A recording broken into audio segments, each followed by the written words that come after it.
And the $3 you just burned represents probably a meal for a week in some Indian villages. It doesn't. It represents chains of slavery. Horrible chains of slavery to brutal masters who are going to rip off the heart of every watermelon that grows if they have an opportunity. They're going to rip the heart out of the womb, which they're doing right now by genetic engineering and cloning. They're going to rip the heart out of everything for money. That's what it represents. The human and it works being, because of those who don't have it. absolutely, that's right. And they took the gold standard out. This is pure gold right here, and the gold is the real equality on the planet Earth. Gold itself. That's right. The real equality. That's right. The real equality. And it is, in terms of the spiritual manifestation, one can see that it's free. Can it in the sand, and then we can give it away. It's a gift that we can give. And I can give money away. Right. And we have a as soon as you write a piece of paper and say, well, this is the same as this gold, then you've done the unthinkable and the impossible. You've done the impossible when you do that. Thank you. And they did that. Here. Hey, I was thinking of walking up to rich people. That makes sense. And giving them money and saying, you know, you look like you really need money. Yeah, see, but I give it to him and he burns it. But you know, who gives this dollar bill the power? I do. I invest this power it has. No, it has. Yeah, that is power. That is power in your hands. And in my head. Yes, it is power. And in my world. In 1940, you could have got the dollar's worth of gold for this at $32 an ounce, and it was a death penalty. It was fixed in Congress if you messed with that $32 an ounce. Yeah. And so this still had validity. It said U.S.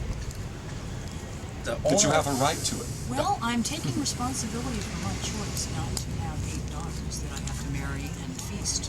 And then no matter what. But I haven't propagated with impunity, and therefore that I'm not responsible. The owner of us all is right up there in the sky. For somebody else's choice. That is the owner of us all.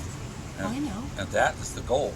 You notice the color? That's the gold. That's the real gold. That is the gold. And the real gold. Yeah. Tutankhamun, the king of Egypt, okay, immortalized and made into a god. Okay? G-O-L-D, you got the L, right? With 2,400 pounds of pure gold by his loyal, loving people. He was also assassinated at the age of 19. He was known as the boy king. Yeah. And he was bashed over the head from behind by his high priests because he advocated for his people that they should be allowed to make their own sacrifices. Up until that time, the priests required of the people that they bring goats and rice and everything, and the priest would bless it, and say, well, this is okay. I'll kill this goat for you. Even they kill a goat. They give the people would take the goat and eat it, and then the priest would say, well, we have the karma. We're the ones who say it's okay to do this or whatever. Tutankhamun, he advocated the opposite of that. He said, you can make your own sacrifices. I want the people to be, able to do this. Have their own direct relationship with the gods. Very similar to Jesus saying, this bread is my flesh, the water is my blood, or something like that. It's everywhere. You eat, it's me. Yes. I am the food. Yes. Buddha says the same thing. I am the food. The tree provides it all. The essence of the Buddhist enlightenment is sit like this, and here you have a navel orange, okay? And the reflection of that navel, as your navel, is so obvious, right? The connection that we have the figs, the testes, the all kinds of stuff. The watermelon, right? For the womb. We are made of this whole thing. Look at our muscle tissue, and we have yams and potatoes and everything.